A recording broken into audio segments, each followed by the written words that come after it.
Assalamualaikum and hi everyone. We have discussed on the semiconductor fundamentals and I hope you have grasped the concept of Venn diagram. Now we are going to continue on the topic of intrinsic semiconductor. Before we start, as a recap, conductivity of a material can be defined by the energy gap. For example, insulator has the largest energy gap, thus it cannot conduct current. As a comparison, metal has no energy gap, thus it always can conduct current.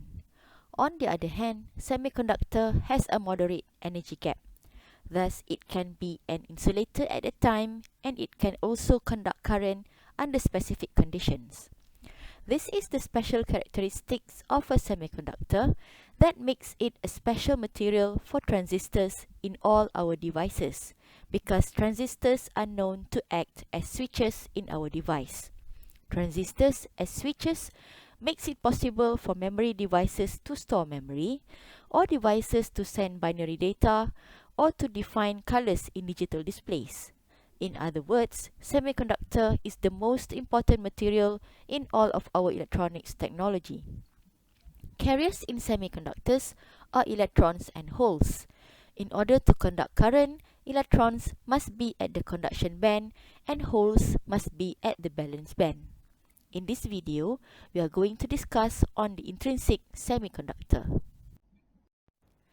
An intrinsic semiconductor is an extremely pure semiconductor material.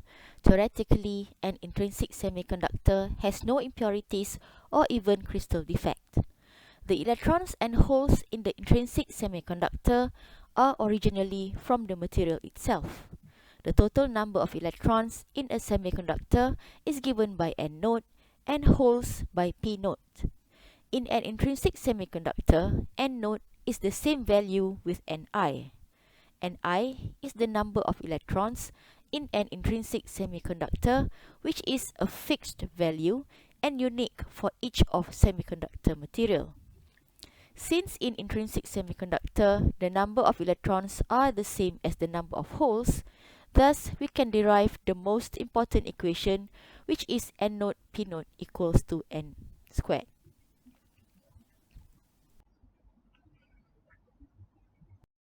So how does the electrons and the holes are created in the intrinsic semiconductor?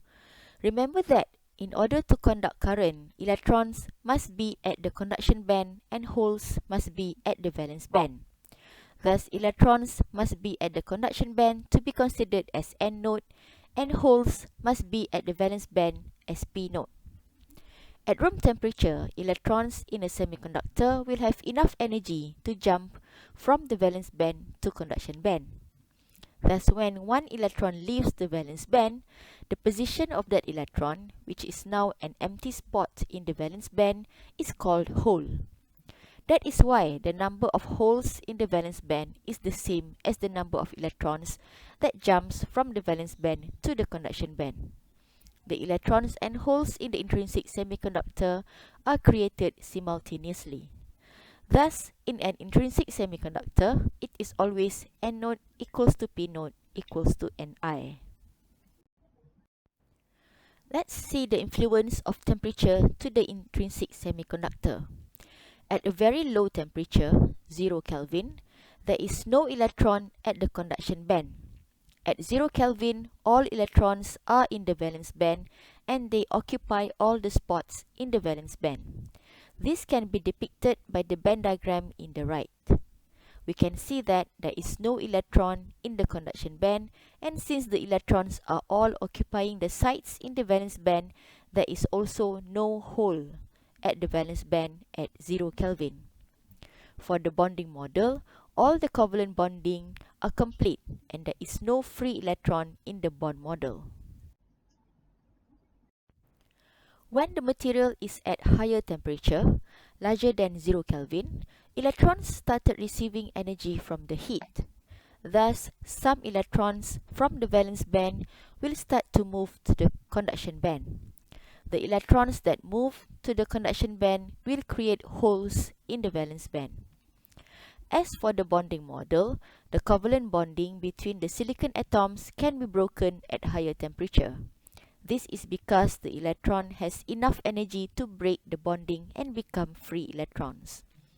When there is a free electron in the bond model, the electrons nearby will move to fill up the empty sites, thus resulting in us seeing as the empty sites or holes moving from one point to another. Same with the empty sites in the valence band, the neighboring electrons will fill up the empty site and leaving their own site empty. This will result as holes seen as moving, and at the conduction band the electrons are free to move. This explains how the electrons and holes are acting as carriers in the semiconductor. To summarize, intrinsic semiconductor is extremely pure semiconductor material. The electrons and holes of intrinsic semiconductors are from the semiconductor material itself. In intrinsic semiconductor, the number of electrons is always the same as the number of holes.